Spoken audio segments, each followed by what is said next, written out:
Chers amis, bonjour.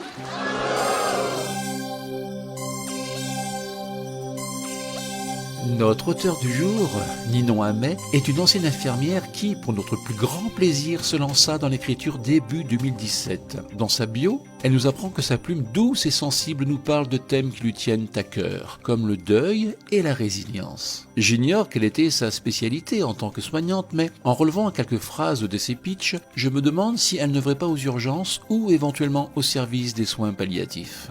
Quelques phrases extraites au hasard du pitch de ses bouquins. Enfin, presque au hasard, parce que je suis de très mauvaise foi et prêt à tout pour satiriser. L'empreinte du passé. Suzanne, atteinte de la maladie d'Alzheimer, est placée dans un centre adapté. À la mort de cette dernière, etc., etc.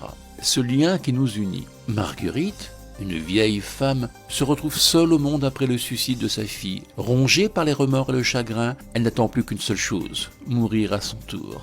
Tout recommencer à zéro. La vie d'Alucia bascule brusquement le jour où son mari et sa fille sont victimes d'un accident de la route. Tout reprend à zéro. Oui, elle donne aussi dans le recyclage de titres. Et si Manon n'était pas morte ? Et si Julien avait survécu ? Bon, attendez, le temps que j'avale le contenu d'une boîte d'anxiolytiques et je poursuis. Dis-moi pourquoi. Sarah, dévouée à ses amis comme à sa famille, peine à trouver sa place dans la vie. Là, ça s'arrange plutôt. Notre infirmière fait un stage en psychiatrie. Les lettres à Juliette. Nina n'a pas été épargnée par la vie. À 18 ans, c'est une jeune écorchée vive. Bon, là c'est bien, la psychiatrie a l'air de lui plaire. La liberté de nous aimer. David, jeune détenu, a besoin d'une bouffée d'oxygène dans son quotidien morose. Ninon travaille à présent en réa. Tout me ramène à toi. Un week-end détente entre filles. Chouette. Ninon prend des vacances. 2 frères. La jeune journaliste doit rédiger un article digne de ce nom où elle se retrouvera au chômage. Bon, dis donc, il y en a encore beaucoup des comme ça. Parce que là, depuis 2017, on peut dire que tu produis pas mal, hein, Super Nurse. Croire encore au bonheur. Amélia menait une vie paisible aux côtés de ses enfants et de son mari. Pourtant, tout a basculé le jour où celui-ci a brutalement disparu dans une terrible explosion. Aïe.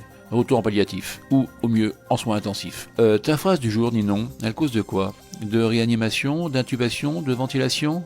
J'écris ce que j'aurais envie de lire, des histoires douces, tendres, très fleur bleue, je l'avoue. Des romans doudous, paraît-il. Ouf, grosse frayeur. Mais comme tu le dis si bien, tout le monde peut écrire et raconter une histoire. Il ne faut pas se laisser paralyser par la peur. Allez, on se retrouve le 30 mai 2057 en fin de confinement au Salon des Indés et surtout prévoyez les déambulateurs.